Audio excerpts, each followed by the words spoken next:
আসসালামু আলাইকুম রহমতুল্লাহ। আশা করি ভাই সারা ভালো আছেন, আলহামদুলিল্লাহ। আপনার আর দোয়ায় আমিও ভালো আছি। ফাইম ভাইরে লইয়া রানিং উঠলাম। সবে ফাইম ভাই লাগি দোয়া করেন যেন ভাই যেন 15 দিনের ভিতরে গাড়িটা চালানি শিখিয়া দিতা, আর খুব সুন্দর গাড়িটা চালানি শিখিয়া দিতাম। আর সবে দোয়া করবো আমরা লাগি। বামে দি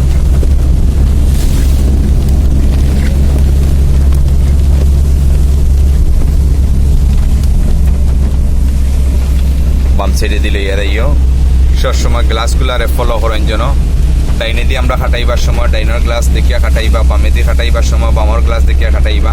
কোনো গাড়ি পিছে থাকি কোনো গাড়ি ওভারটেক চায়, তারে বাম সাইডে স্লো করিয়া তারে ওভারটেকের সুযোগ দিবা। সামনে দিয়ে কোনো গাড়ি আয় ক্রস হইব, এই সময় আপনার গাড়ি স্লো হালকা করবা, বাম সাইডে দিয়ে চাপাইয়া গাড়ি ক্রস করবা, ঠিক আছে? আর কোনো গাড়ি লই কোনো কম্পিটিশন না। সব ভালো থাকা, সুস্থ থাকা। আসসালামু আলাইকুম রহমতুল্লাহ।